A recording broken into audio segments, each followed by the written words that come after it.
question you guys had was, do I need to buy worms? And specifically someone asked if I buy worms every 6 months. The answer is I have never bought worms for Chicken City. I have bought worms for my worm farm that I have in the garage, but in Chicken City I have never bought worms. And my theory with worms are, if you build them, excuse me little possum, I'm trying to open the compost bin. Come on fluffy bum. Okay, my theory with worms are, if you build it, they will come. So here's my compost, and you can see along the side there are ample worms. And I let the chickens in here all the time, and they eat heaps of them. But nonetheless, see, look, there we go. Look at that.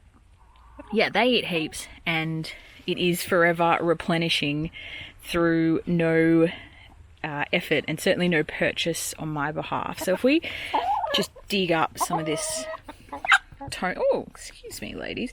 Some of this Tony poo that I've put in the compost. Okay, let's see how far. I probably don't have to go down that far. Can we see any worms in there? Oh, yes we can. See, look, like, you know, we've only just scratched the surface of the compost, and there's heaps of worms. So if we went further down, they would come.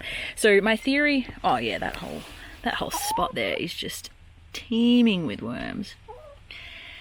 This is a bit of fun for the chickens, and this is a really good source of free protein for them. Now, like I said, never bought them, never added them to the garden, but here they are. And the way I do that is I create a really nice home for the worms, and then they move themselves in. So these compost bins here are open bottom at the bottom, so the worms can come up from the earth, and then I put my compost supplies in there. I keep it dark. Oh my goodness, that's a bit rude, Letty. I keep it moist, I keep it dark, and they come in, they lay their eggs, they multiply, and they live a nice life in the compost. I let the chickens in, they have a feed, and then I shut the lid again so that the worms can replenish and the compost doesn't dry out.